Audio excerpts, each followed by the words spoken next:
Today is second lecture of तारीख़ तिब funny तिब के अव्वलीन मराकज़। इससे पहले हम लोग ने फ़नी तिब की इब्तदा पढ़े थे, जिसमें पढ़े थे कि क़यास, अक़ायद और आसार व शवाहिद। और तारीख़ तिब हम लोग क्यों पढ़ते हैं, उसकी इम्पोर्टेंस अगर आप नहीं देखे हैं तो पीछे जाके फर्स्ट लेक्चर में देख सकते हैं। चलो फिर शुरू करते हैं। फ़नी तिब के अव्वलीन मराकज़, अर्लीस्ट सेंटर ऑफ मेडिसिन। अब मतलब कि फ़न तिब का अव्वलीन मरकज़ क्या है, सेंटर्स क्या है। फ़न तिब के अव्वलीन मराकज़ से मुराद ये है कि जोग्राफियाई एतबार से फ़न तिब की इब्तदा दुनिया के किन ख़त्तों से हुई, इस मौज़ू पर मौरख़ीन में इख्तलाफ है। अब कहाँ से मतलब तिब की इब्तदा हुई, कोई कहता है मेरे यहाँ से हुई, कोई कहता है हिंदुस्तान से हुई, कोई कहता है चीन से हुई, कोई कहता है यूनान से हुई। तो इसमें बहुत इख्तलाफ है, तो हम लोग उसी के बारे में आज पढ़ेंगे कि कहाँ से कैसे हुई। तो ख़ुलासा ये है कि तहकीक की रोशनी में बाबिल तिब को अव्वलीन मरकज़ हो सकता है। मतलब बाबिल तिब जो था ना, बाबुली व आसूरी तिब, उसमें था कि आगे हम लोग पढ़ेंगे नेक्स्ट लेक्चर में बाबुली व आसूरी तिब। तो उसको मतलब वहाँ पे एविडेंस मिले थे, तो हो सकता है मतलब माना गया कि चलो फ़न तिब वहीं से शुरू हुआ। लेकिन हकीकत ये है कि बाबिल हो गया, मिस्र हो गया, हिंदुस्तान हो गया, चीन हो गया और यूनान जैसे तमाम कदीम तरीन ममालिक हैं तिब के अव्वलीन मराकज़ में शामिल हैं। ये वो मकामात हैं जहाँ इंसान ने पहल अपना डेरा जमाया और आम ज़रूरियात ज़िंदगी जैसे हवा, पानी और ग़िज़ा की फ़राहमी की वजह से मुस्तकिल तौर पर यहाँ सकूनत अख्तियार कर ली, जिससे आबादियाँ वजूद में आईं। और चूँकि फ़न तिब ज़िंदगी की अहम तरीन ज़रूरत है, इसलिए हर जगह किसी न किसी तौर से फ़न तिब की इब्तदा हुई होगी। जिसकी मालूमात महफूज ना रह सकी, वो तहकीकी नुक्ता नज़र से तिब का कदीम तरीन मरकज़ मान लिया गया, और जिसकी मालूमात महफूज ना रह सकी, वो उस ज़िम्रे में नहीं आया।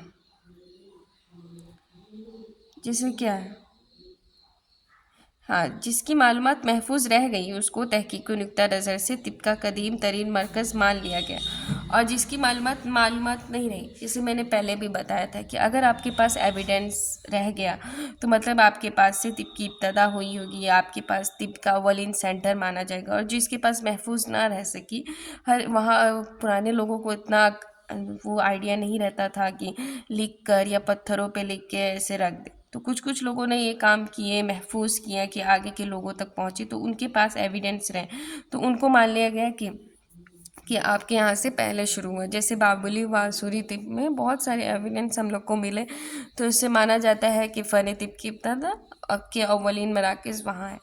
मगर जब इंसान पैदा हुआ गया, फ़न तिब की इब्तदा में भी हम लोग पढ़े तो यही पढ़े कि फ़न मतलब कि जब इंसान पैदा होता है तो अपने आप को बचाने के लिए कुछ ना कुछ करता है। मतलब एक गार में रहता है ताकि हवा, पानी या फिर बारिश से बच सके, और अपने खाने के लिए भी ना कुछ इंतज़ाम करता है, और कुछ बीमारी हो गई उसके बचाव के लिए भी कुछ करता है। मतलब ये बेसिक्स है कि जहाँ पे लोग आबाद रहेंगे वहीं से तिब की इब्तदा हुई होगी, यहाँ इनका कहना है। और हम लोग किसी एक को नहीं कह सकते कि आप ही के यहाँ से शुरू हुआ या ये, इसीलिए। लेकिन मौजूदा वक्त में तारीख़ तिब पर जो तहकीकी मवाद है, उसकी रोशनी में वाज़ेह होता है कि फ़न तिब के अव्वलीन मरकज़ एशिया है। अब एशिया में सारे आ गए। एशिया को ये इम्तियाज़ हासिल हुआ कि ख़्वाह वो बाबुली व आसूरी तिब हो या चीनी तिब हो या हिंदी तिब हो, तमाम मराकज़ एशिया की हुदूद में ही आते हैं। तो किसी को दुख ना हो, इसलिए उनको पूरे एशिया को ही वो कर दिया कि यही अव्वलीन मराकज़ है। चुनांचा मजमूई एतबार से एशिया को तिब का अव्वलीन मरकज़ शुमार किया जा सकता है, जिसकी वजह से एशिया की बेहतरीन आबो हवा ज़रख़ेज़ी है, जिसकी सबब अव्वलीन इंसान ने एशिया के मुख्तलिफ़ मकामात पर अपना डेरा जमाया और इंसानी तहज़ीब व तमद्दुन परवान चढ़ा। और इल्म तिब तहज़ीब का एक ज़रूरी हिस्सा होने की वजह से किसी न किसी सूरत में यहाँ ज़हूर पज़ीर हुआ होगा। तो वही चीज़ है कि जहाँ इंसान आबाद है वहाँ तिब की इब्तदा ज़रूर हुई होगी। तो इसलिए ये इन एशिया में जो चीनी हो गया, हिंदी हो गया, यहाँ पे लोग आबाद हुए, वहाँ लोग रहने लगे, अपने इंसानी तहज़ीब व तमद्दुन परवान चढ़ा, तो ऑफ़ कोर्स वहाँ पे इल्म तिब भी हुआ ही होगा। ठीक है, थैंक यू। और कल हम लोग पढ़ेंगे बाबुली एंड आसूरी तिब। ٹھیک ہے.